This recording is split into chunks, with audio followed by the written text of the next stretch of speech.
Good morning / afternoon / evening, everyone. I want to ask you something. When was the last time you put yourself first? When was the last time you stopped, took a deep breath and said, I deserve this? Because let me tell you something, every woman needs this. Every woman needs to stop waiting for permission, stop waiting for validation, stop waiting for the world to tell her that she is enough, because you are enough. We live in a world that tells us who to be. Be strong, but not too strong. Stop waiting for permission. Stop waiting for someone to tell you that you are worthy, capable, or deserving. You already are. From the moment you take your first breath, you are enough. But somewhere along the way, society convinces us that we need approval. Approval to dream, to speak, to take up space. And that stops today. Owning your power means recognizing that you are not here to fit into a mold. You are here to break barriers, set new standards, and show the world what you are made of. Power isn't about dominance or control. It's about self-belief. It's about walking into a room with the quiet confidence of someone who knows their worth without needing to prove it to anyone. It's about standing tall, even when the world tries to shrink you. For too long, women have been told to dim their light. Be strong, but not too strong. Be successful, but not intimidating. Be confident, but not arrogant. These mixed messages are designed to keep you small, to make you second-guess yourself. But the truth is, you are not too much. Your ambition is not too much. Your dreams are not too much. You do not need to apologize for wanting more. Think of every powerful woman you admire. Did she wait for permission? Did she ask the world if she was allowed to be great? No. She stepped into her power, owned her space, and dared to be everything she was meant to be. And so can you. Owning your power also means trusting your instincts. How many times have you felt something in your gut but ignored it because you didn't want to upset others?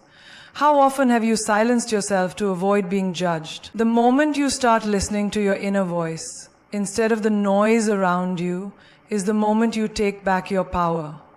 Power is not given, it is claimed. No one will hand it to you on a silver platter. You have to take it, boldly and unapologetically. That means making choices that serve you. It means saying no to what doesn't align with your vision. It means setting boundaries and enforcing them. It means walking away from spaces where you are not valued and creating spaces where you are.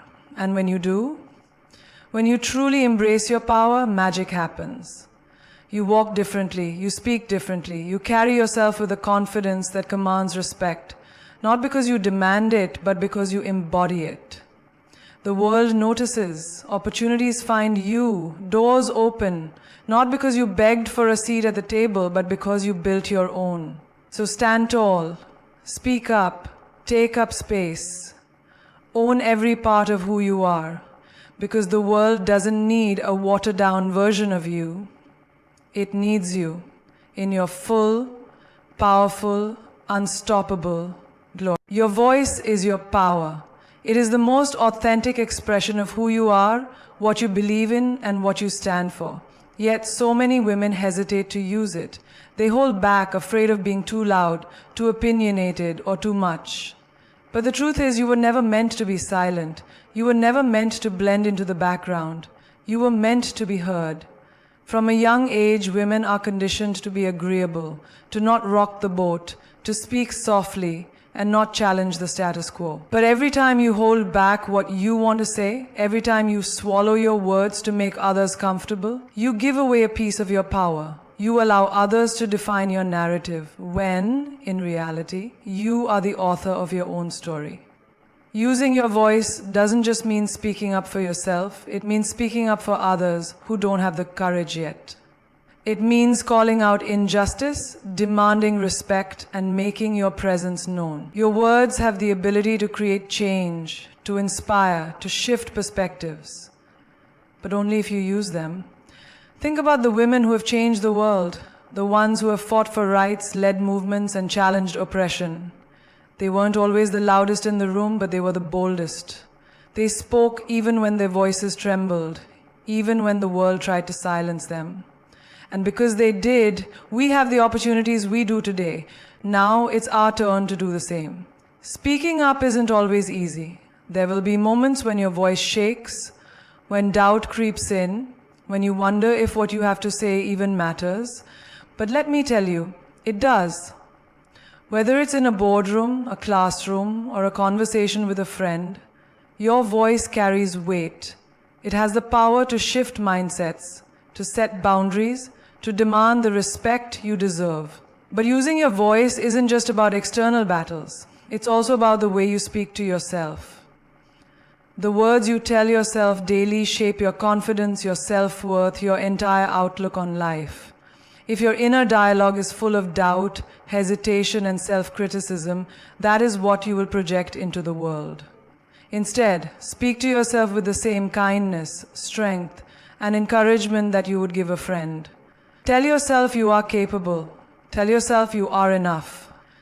Tell yourself that what you have to say is valuable. There will always be people who try to diminish your voice, who dismiss your opinions, who tell you that you're too emotional, too aggressive, or too ambitious. Ignore them. Your voice is not a whisper. It is a force. Use it. Speak with clarity, with conviction, and with the unwavering belief that what you have to say matters. Because it does. And the moment you realize that, you become unstoppable. Women have been conditioned to apologize for everything. For speaking too loudly, for taking up space, for having opinions, for wanting more. It has become second nature to say sorry, even when there's nothing to apologize for. But what if we stopped? What if we refused to shrink ourselves, to make others comfortable at the expense of our own dreams, ambitions, and voices? The truth is, you do not owe the world an apology for being who you are. Apologizing for your ambition? Never. You are allowed to dream big, to want success, to strive for greatness without feeling guilty. Society often tries to make women believe that ambition is a flaw, that aiming too high is selfish. But no one ever tells men to tone down their goals. No one asks them to make themselves smaller so others can shine. So why should you? Your dreams are valid, and you should never feel the need to apologize for chasing them. How many times have you apologized for your confidence, for knowing what you bring to the table? Women are taught that humility means downplaying their achievements, that confidence should be wrapped in hesitation. But confidence is not arrogance. It is simply recognizing your worth and refusing to let others diminish it. When you walk into a room, do it with your head high and shoulders back. Own your success. You worked for it, you earned it, and you deserve it. Taking up space, physically, emotionally, and intellectually, is not something to be sorry for. You were not born to fit into a small, convenient box. You were born to express yourself fully, to exist without limitations. If someone finds you too bold, too outspoken, or too strong, that is not your problem. That is their discomfort with your power. Do not shrink yourself to accommodate their insecurities. The world needs women who stand tall, who refuse to apologize for existing on their own terms. Even in personal relationships, women often apologize just to keep the peace, to avoid being labeled as difficult. They say sorry when they haven't done anything wrong, just to smooth over situations.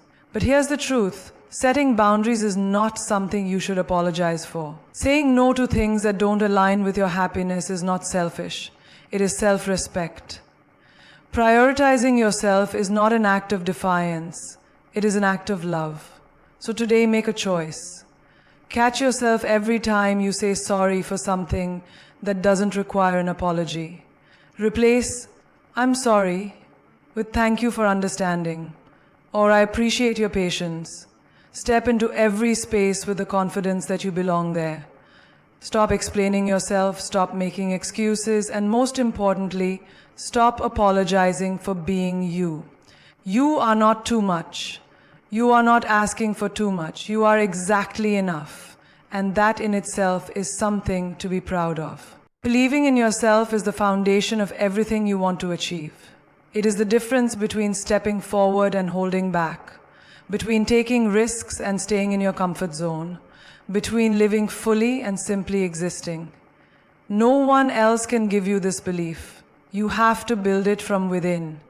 The moment you truly believe in yourself, the world around you begins to shift. Doubt is something that creeps into everyone's mind, but the most successful, powerful women are the ones who push past it. They don't wait until they feel fully ready, because the truth is, no one ever feels completely ready. Confidence is built through action. Every time you take a step forward despite your fears, every time you prove to yourself that you are capable, your belief in yourself strengthens. You don't need to have all the answers, and you don't need to be perfect. You just need to trust that you can figure it out along the way. Believing in yourself means rejecting the negative voices that try to tell you that you are not enough. Whether those voices come from society, from other people, or from within your own mind. You have to challenge them. You have to remind yourself that you are deserving, that you are capable, and that you are worthy of every opportunity that comes your way. The way you speak to yourself matters. If you constantly tell yourself that you're not good enough, you will start to believe it. But if you tell yourself that you're strong, intelligent, and unstoppable, that belief will grow. You are going to face obstacles. You are going to hear no more times than you can count. People will doubt you. People will underestimate you. That is not a reflection of your abilities. It is a test of your resilience. The women who succeed are the ones who don't give up when things get hard. They keep going even when the odds are against them. They believe in their vision so fiercely that no amount of rejection can shake them. Believing in yourself also means allowing yourself to dream without limitations. Too often, women make themselves smaller because they fear judgment or failure. But the world needs women who think big, who take risks, who refuse to settle. If you want something, go after it. If you have a goal, work for it. If you have a vision, bring it to life. No one else will believe in your dreams as much as you do. So don't wait for external validation. The only approval you need is your own. You have everything it takes to create the life you want. The only thing standing in your way is the belief that you can't. Once you remove that barrier, once you step into your power with absolute confidence, you become unstoppable. The world belongs to those who believe in themselves enough to claim it. So believe in yourself, in your abilities, in your potential, and then watch yourself rise.